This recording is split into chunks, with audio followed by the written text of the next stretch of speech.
Kia ora, Jess. Good to see you again, and congratulations on another New Zealand title. Your second year in a row as the New Zealand under 20 female half marathon champion. I know you're a little disappointed with your performance in the event. I know you're not disappointed with the result or the outcome in terms of the placing in the national title. So we'll have a bit of a deep dive into your performance last weekend in Christchurch. How are you feeling now that we're a week surpassed? I'm feeling a little bit better about the whole situation. I guess in the moment it was more about the time that I was thinking about, but I guess after the race I've had a chance to put it more into perspective and think about what kind of influenced the race and everything. And I am feeling pretty good. I am still a bit fatigued. I can see it in my training and tired, but yeah, I am like getting better now a week after. Cool. So in the lead up to the race, you had some other goals, and we've already had a debrief about how you went at Challenge Wanaka. And we had a little bit of a recovery period, and then we built into some half marathon prep. And we've still got some more half marathon prep as we move towards Wellington and some time-based goals there. But how do you feel your training went in the lead up to Christchurch? Well, I knew the timing was limited, so I knew that like when it came to getting more like threshold work, and there was less time for that coming out of Challenge Wanaka, so I knew that might be a point that I'm weaker in. The training like that I did, I felt strong in, especially with a 5K race that I PB'd in leading up to it, so that was promising. But I was still quite wary about how I would go in that middle section just because of the lack of the training there. But I was happy with the training and the speed, but still a bit unsure completely on what I could do with it in the half marathon.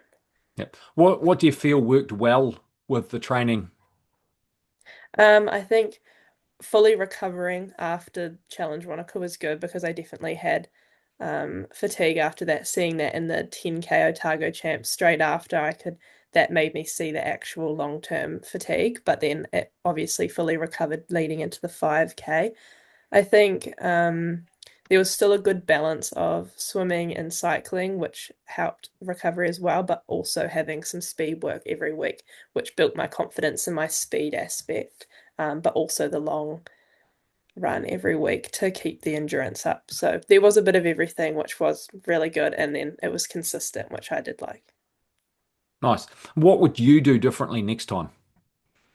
I think I would probably include for my own like confidence boost, maybe work that would replicate the fatigue in the part of the half marathon of like the 10 to 20K in there. I was very unconfident in my abilities in that aspect leading into the half, so I'd probably do longer threshold work maybe, or just something to tackle that minor mentality aspect.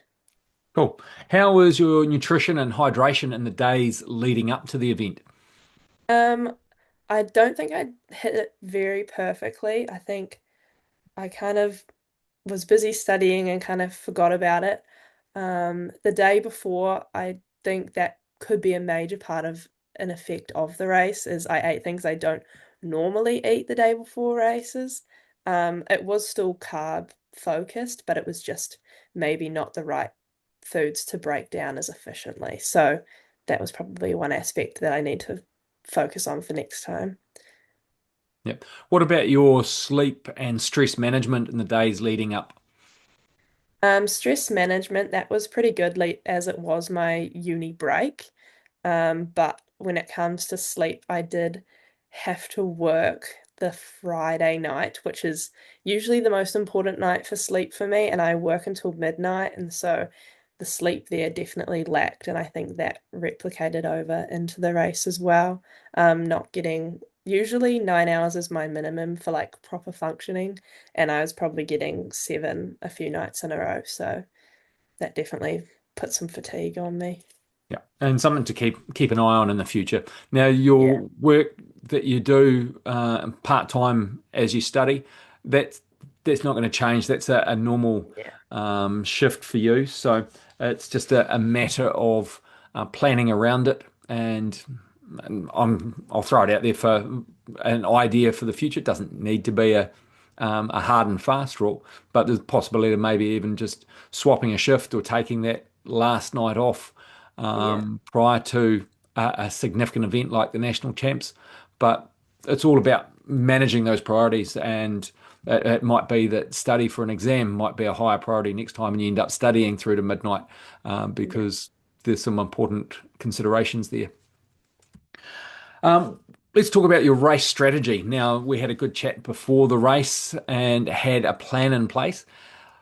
We'll talk about what that plan was before we'll talk about how that plan unfolded. Yeah, I guess the plan was like a around a based on a 1:22 half marathon. Again, I had very mixed feelings on what I could achieve, so I like struggled to fully sit with any idea. We were going to plan out going one third at a time, building up from I think it was around just over 4 minute Ks and then 350s and then just banging down from there. So starting conservatively and then building up, which usually I do, but yeah, the race may have gone out a bit differently. When you say blown out a bit differently, I'll get you to expand on that and then we'll look at some of the data. Yeah. I didn't like purposely change what I was doing. I still held myself back slightly, but I did feel in the first K, I definitely held back. There was just floods of people passing me. And so I wasn't taken with that crowd, but I was still taken with a residual crowd. And I did feel fatigue in my legs from the first K. I did not have the same fresh feeling that I normally do in a race where I'm like, I feel like I'm just floating at that pace. I was still able to maintain it comfortably. But I could tell from the first few Ks that it wasn't going to go to plan. Hence why I don't know why I continued to stay at that pace. I think I was running 350s in the 350s to fours. I think I tried to pull back a few times, but I kept running solo because groups that I was with would keep going and I knew I needed to slow down. So I would drop to another group and then they would go and I would drop. So it was a continuous of never staying at like a comfortable zone like I was hoping to find. The whole race, I never found a pack to run with, which I was a bit disappointed by because I was hoping I would with the amount of people there was. Um, but yeah, I pretty much went out a bit too hard. And then when it got to the second, third, I was already running that pace. So then I tried to hold it and then I really started to feel it um, burning burning me down. And then I think it was like around the 16K mark, I just mentally and physically just went to like a normal pace where it felt like the hardest pace of my life, but it was just my normal jogging pace. And I just wanted to get to the finish line at that point. So yeah, I hit the wall for the first time in a race, which I was not delighted by. Yep. Yeah, And it's all about learning experiences. At the end of the day, this learning experience from this event didn't impact your position in the race, but it's given you an exposure to the different end of the spectrum with from the precision that you usually race and yeah, the performance plan that you stick to. So let's have a look at the data. Now, I'll point out some of the key things first. The red line being heart yeah. rate. There was It something dropped happened out. there. I don't know what it was through from about 7Ks through to how far through is that? Yeah, whatever it is. The data dropped out. So I will remove that and we will ignore that. Looking at power, you generate some amazing amounts of power supposedly in the first 4 minutes. And then I No. think this data is probably reliable through here. Mm, But we've had some issues with your power data from your watch yeah, um, without having extreme examples like that. So we'll discount that for now as well. And we'll focus on the two key metrics being pace and the green line and the yellow line being your cadence. Now you managed a reasonably high cadence throughout. If we look or in the early stages, you're up in the high 190s, and then you settled into a rhythm around 180, which is really great to see. Later on, after you've self-described hitting the wall, you're down in the mid 170s. There's some lower ones in there as well. We'll put that aside for now. I might come back to it later on, but the key one to look at is the pace, the green line here. And you can see the plan being the first third holding that 404 to 409 pace, just over 4 minutes. And then for the second 7Ks, the target was 352 to 359, so just under that 4 minute pace.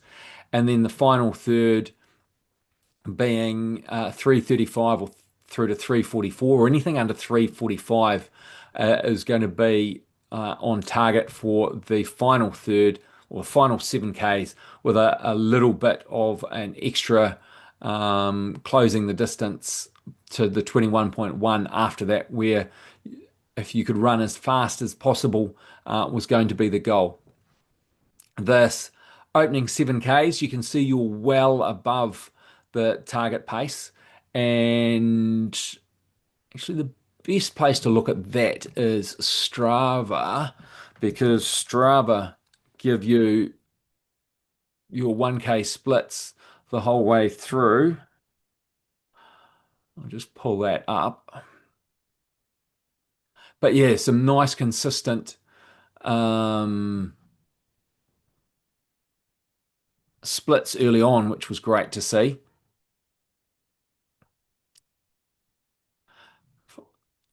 The best way to describe the opening is not how you describe your overall event, um, but a That very was aggressive. made. Sorry, I titled it just as I finished, I think you I can tell. I know.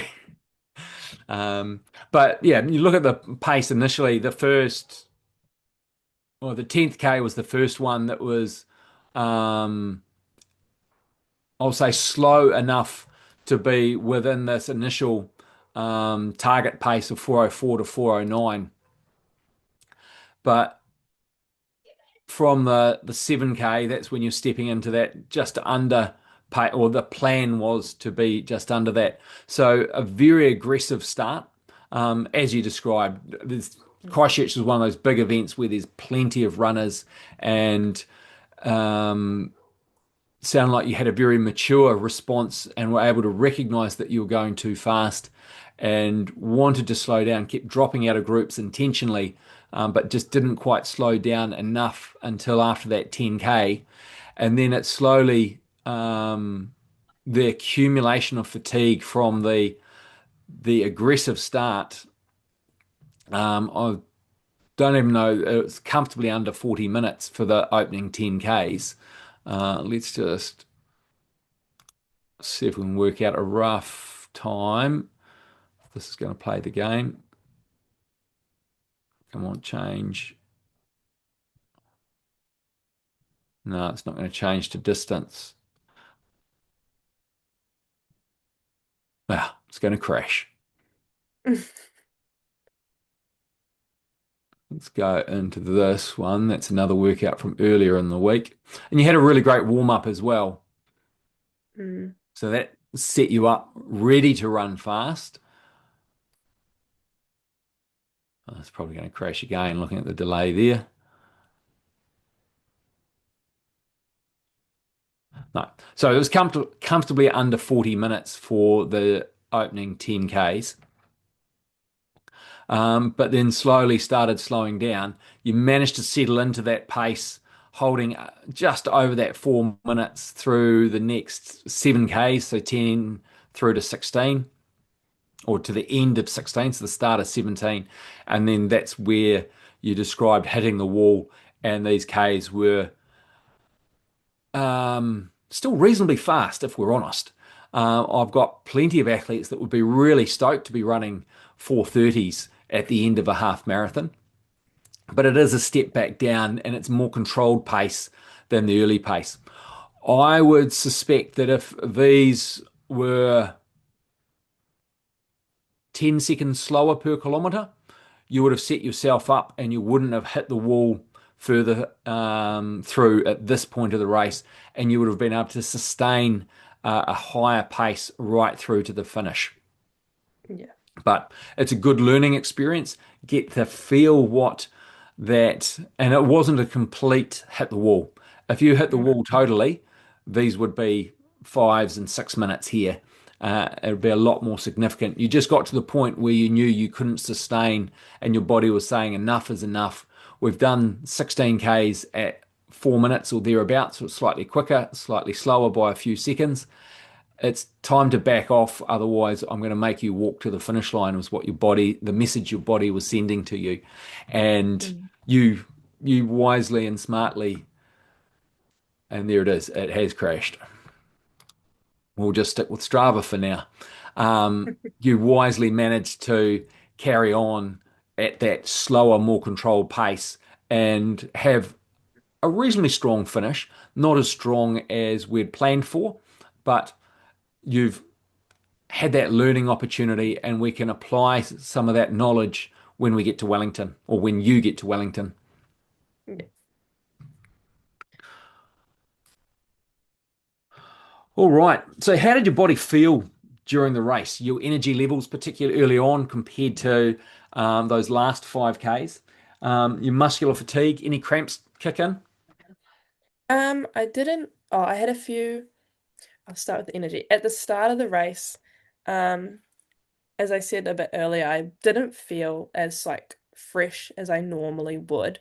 I was hoping that I'd be able to like push through that and maybe I'd get a second wind. Never came. Um, so I was physically just kind of overall feeling quite heavy and tired. Like I felt a lot heavier than normal, which I would normally feel if I hadn't recovered up to a training or a race. Normally, I hit all my nutrition and I drank at every aid station, which I normally struggle to do, but I did that. So it wasn't the lack of fueling throughout. But I did find that it was probably the first race that I've had some of my IBS symptoms while racing. So I was getting around like rib stabbing pains, um, and like cramping, but not full cramping. It's more just symptoms I would not normally get when I'm racing. So that was quite uncomfortable. And there was a few times where I had to like put my hands on my head or try to change my breathing pattern to get rid of it. So that definitely was something I had to try to work through while racing. What Um, point did they kick in? Probably around the 10K, like or just before the 10K. So it's about where I started slowing to the 4Ks. I knew I was going to struggle to hold those. And then I was just trying to maintain that pace as long as I could. Um, so that was one annoying aspect. And then my body just started to slowly get more and more heavy and less energetic. And I had to pretty much just continue to try force myself to keep going in that last like in the last 4 5Ks from 17Ks. I physically would try to speed up and then I would just my body would just be like screaming at me to slow back down, so I knew I couldn't pick it back up. But yeah, as it went on, like I physically couldn't go any faster. Like when I was running the 4 minute Ks, I couldn't fathom to get back to 340s.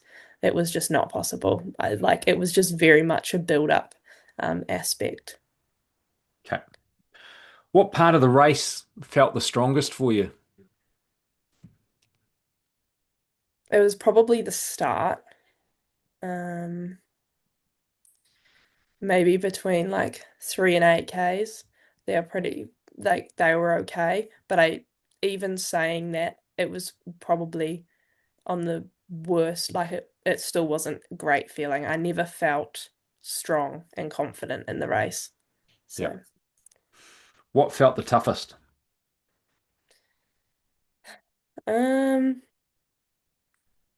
I would say it was just my mentality. I guess as soon as I know that a race isn't gonna go the way that I want it, I get a bit upset, but I never want to give up. So I didn't give up. If I wanted to give up from the start, I wouldn't have run still that fast.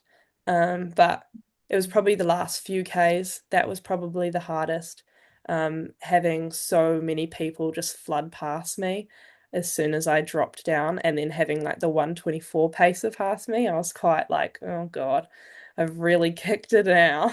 And I Yeah. honestly just couldn't. I tried to go with that pace group, and I just could not do anything but just my own pace. And so pretty much just getting through that final pain to get to the finish line was probably the hardest thing, and just knowing that I've missed what I wanted to get. Okay. Was your nutrition and hydration strategy efficient or effective during the event? I would say it was. I think it would be hard to say it wasn't because I think other aspects influenced the way I felt fatigued. I hit all the nutrition exactly where I needed to at 20 minutes, 40 minutes, and 60 minutes. I drank at every aid station, and I had a gel before I raced. So there was all of that. But yeah, I think the other aspects kind of overflooded their effects. Yeah, I Yeah. agree with that. Um, in terms of looking at your mental performance now, how did you manage your mindset and focus during the event? From the start, like in the first K, I was like, oh, I definitely don't feel so great. But I was like, you know what, I'm not gonna just take that. Things can change. So I just tried to stick to just trying to focus on the race, get through it, um, and not let myself get too down about it. Because I know if I give up early, then it's definitely over. But if I kept trying, then maybe something would still be at it. And I knew that it was not just about pace the race, it was about winning the title. So putting my best performance forward, I knew I would still have a chance if I just kept going at it. And in those last few Ks, I honestly wanted to walk, but I was like, I would be so much more upset if I started walking. So I just pretty much just wanted to get to the finish line, putting as much effort as possible that I physically could. So Nice. What about negative thoughts? They creep in at any point significantly? And if so, how did you manage them? I wouldn't say it was ever too terrible of negative thoughts. It was mainly the last bit that I was like, oh God. But it was still like I understood that it was because I didn't go into the race properly and I didn't race it myself properly. In the first few Ks, I was like, I probably am ruining my race. And so it was trying to just continuously adjust things to try and make it work. But yeah, I kind of just try to work through it and make the best of the situation. Okay. What kept you motivated during those tough moments? Probably just the environment and the love that I have for running. Like I don't just run to race. I actually enjoy racing. So I tell myself that I actually enjoy this race. So there was moments in the run I was like, I'm enjoying this. I chose to be here, so have fun. Like it shouldn't be so detrimental. So that was quite probably a switch in my brain from being upset about not hitting the paces to just trying my best. I know I have the fitness behind me. I run further than a half marathon most weeks, so it's not like I will struggle with the distance. Um, and so it's just kind of trusting what I can do and seeing, like, yeah, trusting the training that I've done. Okay. So looking at the whole build up and the event now, what went well overall? I guess the fact that I won, the, um, well, the nutrition went well. I can't say that was probably the best I have done. Um, my like nutrition, drinking, and having the gels on time. Just unfortunate that I couldn't really feel the effects of them, but maybe they helped me not hit the wall more. Yeah, Um, and that's probably on the point there. Without yeah, that, you might have been doing what I suggested in terms of the 6 minute Ks and yeah, being forced to slow right down because of the lack of fuel. Because those opening 9 kilometers that were all under 4 minutes would have significantly drained your carbohydrate reserves. And then the next seven, where they're all, I think they're all under 405, weren't they? yeah, So you're still nice and consistent, nice and fast, and burning carbohydrates through that whole opening 16 Ks. Without those gels, you would have been running very close to empty. yeah, yeah. So I'd say that's probably the strongest point. Um, I've forgotten the question now. What went well overall? And you mentioned the fact that you won the national Mm. title and Mm. the nutrition side of it. So, Yeah. Yeah, I'd say they're probably the best things that went well. It was good. The weather was good. It was a little bit drizzly in the morning, but the wind wasn't there. So, in the aspect that I never had a group to run with, um, there was never significant winds to completely drain the energy, um, of running by myself. So that was probably another positive. yeah. What would you change or improve for next time? I think if I was feeling the fatigue that I felt in the first few Ks, I would back off way more than I did, because it's better to sacrifice the maybe 1 minute I would lose over the Ks rather than the 4, 5 minutes that I lost in the last final Ks, as well as mentally it's nicer to finish strong than to finish not strong. So I think it would just be to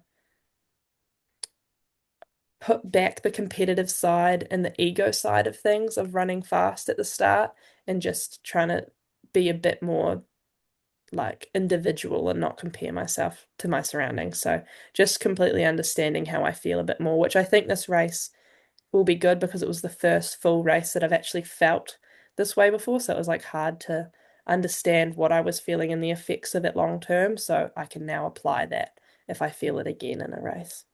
Awesome. And what do you learn about yourself as an athlete? Um, that I don't give up at least, that that's a positive, and that I truly do just enjoy the sport. But I do have a lot to learn still. I think that's something that I've learned in that race, and that, yeah, I don't know what, Okay. yeah. Finishing writing these notes. What are your goals for your next race? Uh, well, it's a little bit hard now. The next race I had a big goal of breaking the 120 mark, which now seems quite scarily distant from this time that I just ran. But it would probably, if I was looking at it in a more broad aspect rather than quite a deep goal, that would be my overall big goal is breaking 120. But I would probably just be feeling strong throughout the whole race again and feeling happy that I put my training to its full performance in the race. So I put my like best foot forward throughout it, and I'm happy with continuing to hit all the nutrition. Fingers crossed the weather's good, um, because that would be a very big effect in Wellington. Um, but yeah, just really using my fitness to its full capacity, I think, and knowing that I've done that smartly. Yep. And don't look at the time on the clock from Christchurch and think that is your capability. That was your Yeah, capability on the day based yeah, on how the initial stages of the event unfolded. yeah, It's not a true reflection of your current fitness and not a true reflection on your current potential. With a few more or a couple of more months of training under your belt, I think we're going to be closer than what you might be thinking right now. So yeah, we'll see how the next couple of months of training go, and then yeah. we'll look to make a plan to how to achieve that goal. What key areas will you focus on improving? I think one would be, again, just re-finding my routine of sleep, and nutrition and all of that. Practicing nutrition on my long runs and just doing all of the consistency. I would really like to practice running fast on fatigue. So that's my mental side of where I really struggle is hitting that speed where I'm struggling. And so that would be a big barrier for me to know that I have more, Yeah. um, in And I those know aspects. with your training, you've always struggled with those long progressive runs Yeah. that I've given you. The not leaning to, I'm planning on giving you not so much some progressive runs per se, but we'll look at finishing your long runs instead of using those stride outs that we often do, including in some longer blocks at race pace in within the long runs without it being the progressive run that we have attempted previously. Yeah. And we'll just Yeah. focus on that half marathon race pace. Yeah. Yeah, I think it would be good to practice running at the race pace as well, because obviously I've had a lot of long run pace and then a lot of speed work pace. And so getting comfortable at just that in between consistent pace, which will be nice. What is the one thing you'll do differently next time? I will recover into the race properly. Like I will not train too hard leading up to it and get excited. Um, I'll get enough sleep. I'll get it proper nutrition, and try to fix the whole IBS stomach issue to hopefully not have that same issue again. Nice. And that sort of prompted my memory. I had that second page in Training Peaks open on the workout you did, The your taper Wednesday? speed session. I think it was on the Wednesday, the three by Yeah, 5 minutes. You yeah. were absolutely flying for those. And it possibly put a little bit of fatigue into the legs that wasn't planned for. The idea was to hold threshold pace for those 5 minutes, not VO2 max pace. So we'll, particularly in that taper period leading into Mhm. Wellington, I'll send you some reminders to, even if you're feeling good, just to hold back and be a little bit more restrained. And that'll be the advice for the start of the event as well. So, Yeah. I had a bit too much fun. yes, I could see that. You do enjoy getting down to the track and flying, literally. So, Mhm. any other thoughts or comments before we wrap things up? Um, Not really. I think it was probably a savior that I still got the national title after the race because it let me put everything in a bit more perspective without being so negative. Um, again, I think I put it in my post as, I mean, 2 years ago, I didn't even think I'd be running this pace. So, or like at the level of national champion. So I guess it's just I get caught up quite a lot and always being the best of myself. But yeah, Yeah. just putting it to perspective sometimes is good. Nice. And once again, congratulations on the national title. Congratulations on the scorching fast time, just not as fast as you'd hoped for or have done previously. Um, that Wellington is another race, and so there's many years left to run faster still. There's opportunities aplenty.